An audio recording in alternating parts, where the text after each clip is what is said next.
Hai semuanya, ketika dulu saya bersekolah dan saya ingin mempelajari sebuah mata pelajaran supaya saya bisa menguasainya dengan baik, saya akan membaca, mempelajarinya berulang-ulang. Kalau itu berupa sebuah keterampilan, saya akan berlatih berulang-ulang supaya benar-benar saya kuasai. Itulah sebabnya ketika kita melihat Alkitab, ada sebuah kitab yang diberi nama kitab Ulangan. Karena memang Musa sedang mengulang apa yang dia pernah ajarkan kepada bangsa Israel. Dia ajarkan lagi untuk kesekian kalinya. Ulangan pasal 6, kita melihat Musa berpesan kepada bangsa itu. Tuhan kita itu esa loh, satu. Kasihi Tuhan Allahmu dengan segenap hatimu, jiwamu, segenap kekuatanmu. Kasih Tuhan. Ya. Dengan segenap hati, jiwa, kekuatan. Artinya itu diwujudkan dalam tindakan sehari-hari kepada sesama kita. Jadi artinya juga kasihi sesama kita. Seperti kita mengasihi diri kita sendiri. Lalu Musa berpesan, ayat 7-9 berkata begini, haruslah engkau mengajarkannya untuk mengasihi Tuhan tadi, berulang-ulang kepada anak-anakmu dan membicarakannya, mendiskusikannya. Apabila engkau duduk di rumahmu, dalam perjalanan, berbaring, bangun, haruslah juga engkau mengikatkannya sebagai tanda pada tanganmu. Haruslah itu menjadi lambang di dahimu. Tuliskan pada tiang pintu rumahmu dan pada pintu gerbangmu. Apa artinya? Kasih kepada Tuhan dan sesama tadi yang adalah esensi dari seluruh hukum Taurat dan kitab para nabi.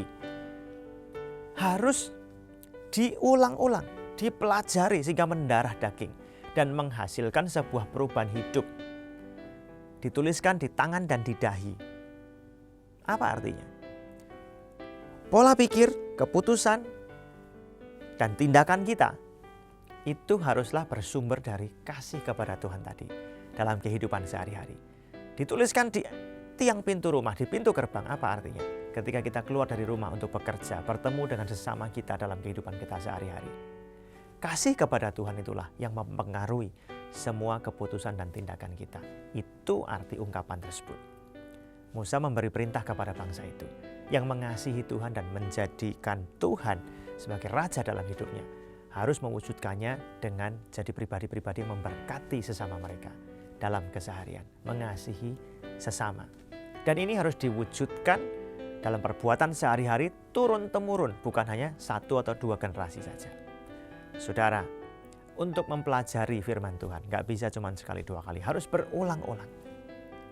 Mempraktekannya dalam hidup kita berulang-ulang.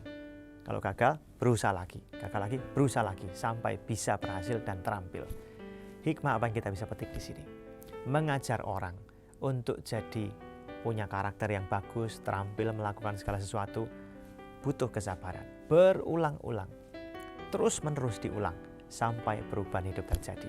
Kalau hari ini Anda adalah seorang pemimpin, orang tua, pemimpin perusahaan, dan yang lain sebagainya, tetaplah sabar mengajarkan firman Tuhan berulang-ulang kepada orang-orang yang Tuhan percayakan kepada kita untuk kita ayomi, untuk kita kasihi.